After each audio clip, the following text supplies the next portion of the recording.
was a result of a workshop we had run in 2013 by a Dutch organization called WAZA, who had come to Nigeria at the time in partnership with the African Artists Foundation and the British Council, to run workshops for young Nigerian poets.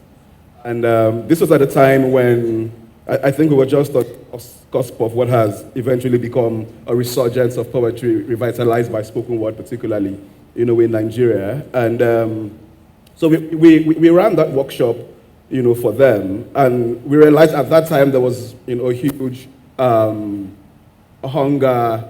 for with young people for poetry, who were taking to poetry, in droves, as means of self-expression, self-discovery, a way to express, how they felt about issues, personal and political.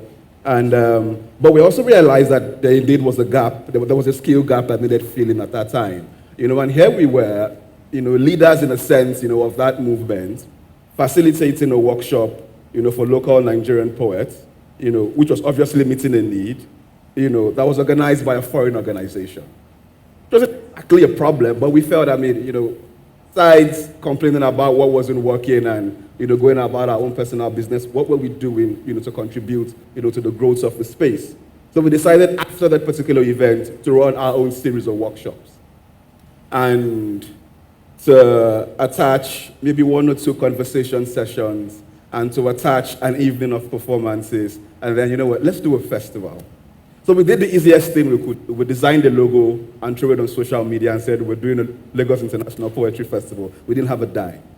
And then everybody was like, yeah, let's do it. And then we were in trouble because we had to do it. So one of the first things we do, we drew up a guest list because we wanted to run a truly international festival as well. And it also coincided with a lot was happening in the UK poetry scene at the time, and there were so many, fantastic young British poets who were doing really great stuff, and we were watching from afar. And we wanted to get some of them, down to Nigeria for the festival. So we wrote a proposal to the British Council, and it was the very first response we got to the proposals we had sent out, and it was a yes, because we were asking for sponsorship for 2 poets, from the UK, and it was a yes, and that did a lot for us in terms of as anybody who runs cultural, production or organization in Nigeria, it's pretty difficult to get, funding, for such endeavors. And in a sense, it's understandable because most of the corporate organizations and the government is overwhelmed by, actual bread and butter needs, and really see culture as some sort of luxury, which it is not, because, it's a bit of a catch-22, because if you don't invest in developing the imagination and creativity, then, you can't sustain growth, for the long term.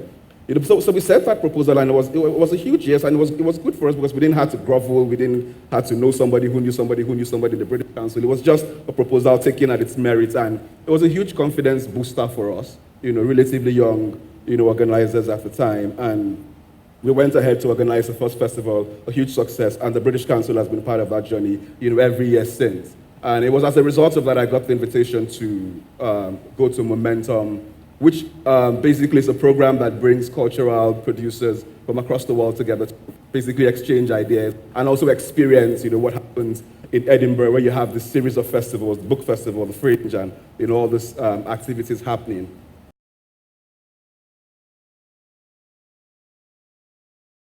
The festival, it's an elaborate guys to run workshops, really.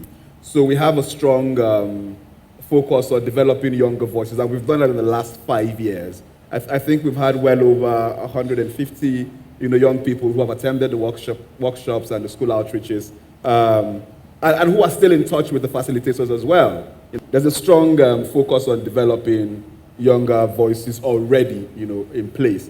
And in August, we're launching what we call the Young Writers and Creators Lab as well, which is an entire space that will be focused on year-round, because what we've done so far is basically run workshops during the festival.